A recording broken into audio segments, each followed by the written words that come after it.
Once you are awake, it is almost impossible to fall back to sleep again. Once you discover that the Earth is not a spinning globe, but a flat and stationary plane with a firmament above it, everything changes. The trusted voices and satanic scientific priests who once shaped our reality and understanding of the world are no longer reliable. Our first-hand experience of the Earth as a stationary realm is at odds with their fabricated narrative of space and spinning planets.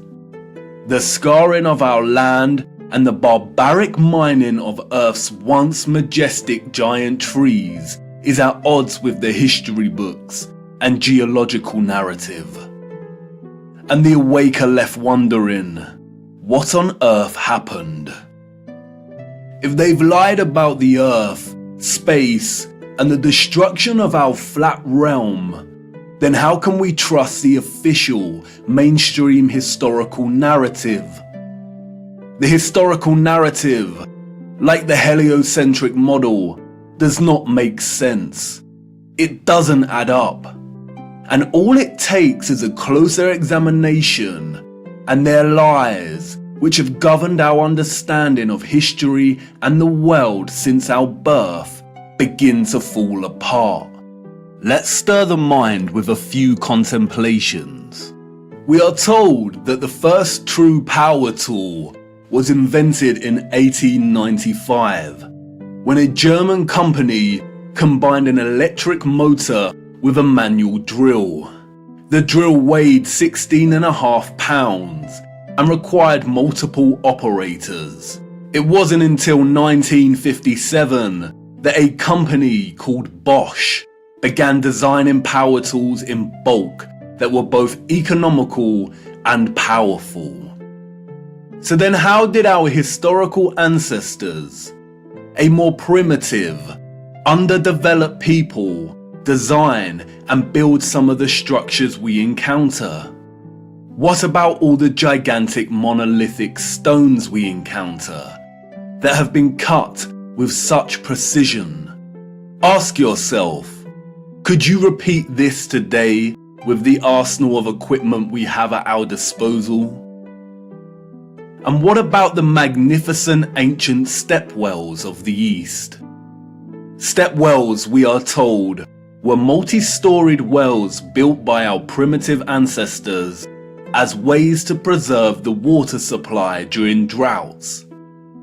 But look at the intricacy and complexity of these structures. Look at the glory and the finesse. Look at the geometric precision. All dug out and crafted from using hand tools. Yeah, right. What about the gigantic canal networks we find all over the world? The Erie Canal in America was allegedly built between 1817 and 1825. There were no civil engineers in America at this time. The people responsible for planning construction were novices, we are told. The canal is 12 meters wide and 4 meters deep. The Erie Canal spans 363 miles. But this was not just a case of digging each day for the Irish immigrants and their oxen companions. They had to fell hundreds of trees as they passed through the virgin forest. They had to build complicated aqueducts and locks, and they had to pass through the Niagara Escarpment, an 80-foot high wall of hard limestone. They had to use black powder to blast through this, we are told, as dynamite had yet to be invented. The canal spans 363 miles and was constructed over an 8-year period. This means that on average, 1 mile was completed every 8 days.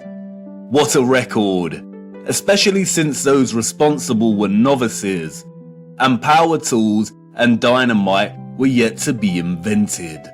I can tell you now, The so-called early settlers of the Americas did not build these canal systems. And what of the grand and magnificent castles scattered across our realm? Did you know that most were designed and constructed without plumbing systems and methods to heat rooms properly?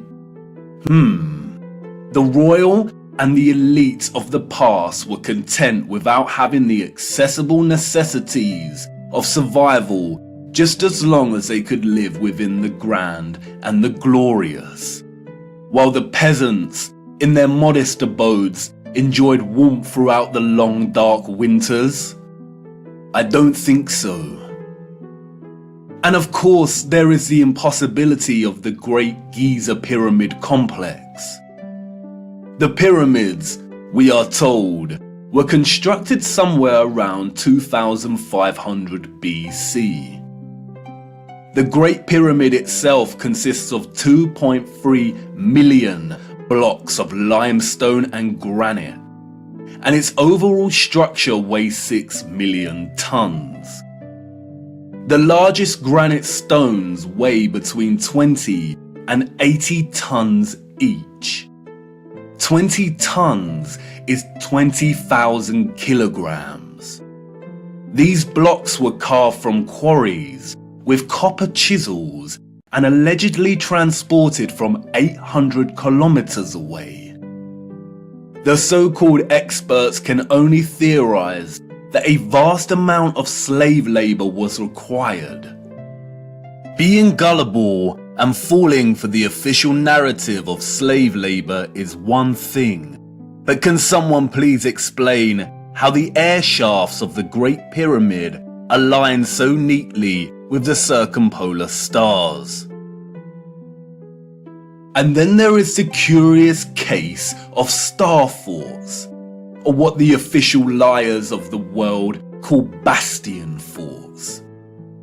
Developed in the late 15th and early 16th century, these forts, we are told, were designed during an era of gunpowder and the cannon. The geometric design offered a nation's military protection against blind spots during conflict. Of course they did. We all know that the best protection during war is to design a fort with such precise geometric patterning. Has any real historian ever stopped to think just how perfect the geometry is here? Our primitive ancestors did not have the technology to view structures from above, but they still managed to achieve this? Give me strength. There is no way. We could not produce such perfect geometry on this scale today. We've been fooled once again. We have been indoctrinated with a false historical narrative and timeline. And, like the silly heliocentric model, all it takes is a closer look at this narrative and things soon start to fall apart, and the lies become so blatantly evident. Because of their satanic lies, piecing together an accurate, honest historical timeline has become an impossible Rubik's Cube. The official narrative, a Pandora's box, only offering us tiny clues, half-truths, and deceptions. The stitchings of our true historical timeline have been loosened. The contents erased and muddled before we were even born into this world. And herein lies the problem. How to know where you are going if you don't know where you are in the first place? But you see, awakening is truly a gift.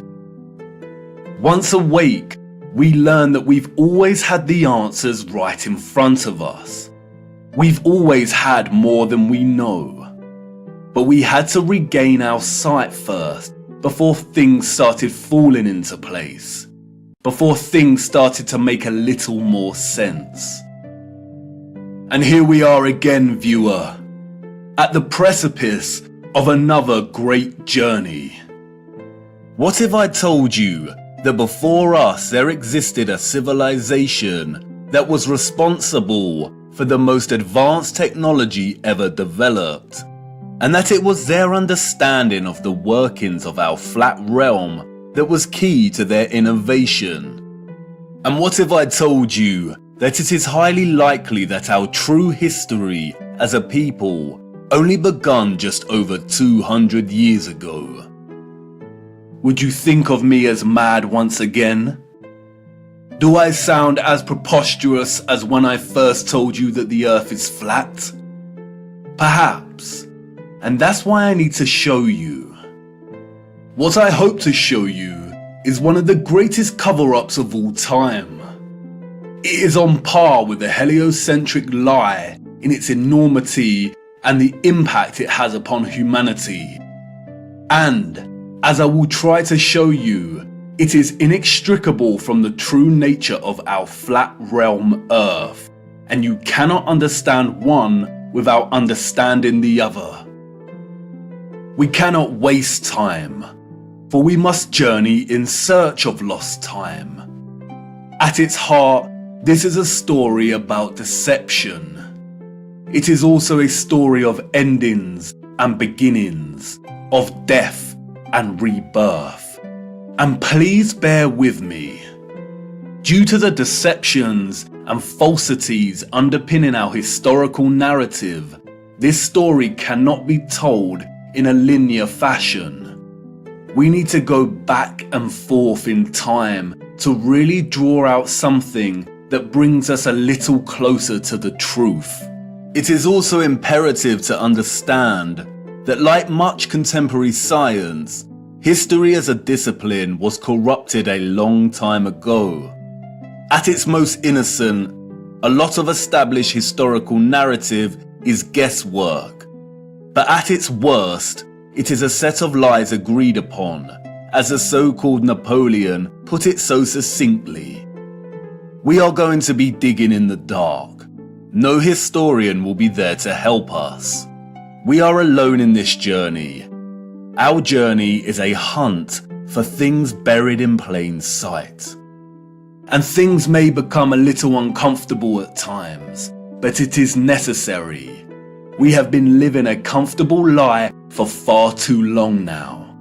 Come on, jump in and put your seatbelt on. For to understand our place in the world, we need to do the unthinkable. It's time for us to take a journey back to the future.